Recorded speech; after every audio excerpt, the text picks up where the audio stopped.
I was just going to say, as a leftist center voter myself, I don't understand why the Democratic Party wants to take this position. They look weak.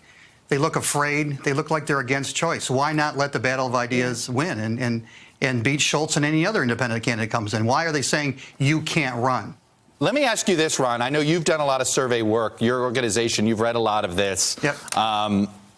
What is the real opening here that, again, I go back to, I get the political reform message, but again, he didn't lead with that. So I want to set Schultz aside. If you were, what is the room that is there, you think, in the middle? I think it's a radical middle. I think there's a message for we live at a time of huge economic disruption, huge technological change that's making life simpler but much more complicated, huge demographic shift. We live at a time where our institutions aren't adapting as quickly as we're being forced to change. We're anxious, we're afraid, we're being let down by every institution. We want to know, what side of the barricade are you on? Are you on my side or on their side? And I think a strong independent candidate, heck, I think a strong Democratic candidate with that kind of message, I am fighting for you, can win. I don't think that message only wins if you're Donald Trump and the Republican Party, and I don't think you have to be wearing a blue jersey to win with a I'm fighting for you message, a populist message. Is this something I didn't hear that from Howard Schultz.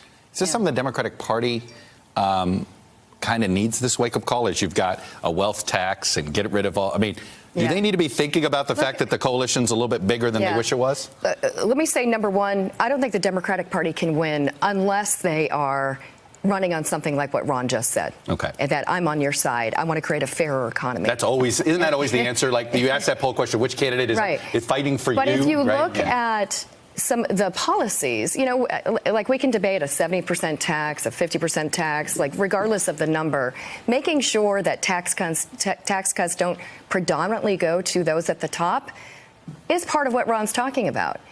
Giving everybody a fair shot.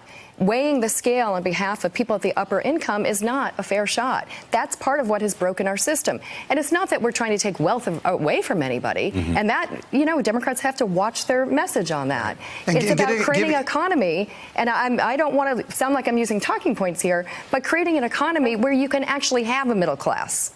Think about that fair shot. Give everybody a fair shot to the political system. Right now, the political system is slanted towards two parties. We have issues like gerrymandering. We have issues like ballot access.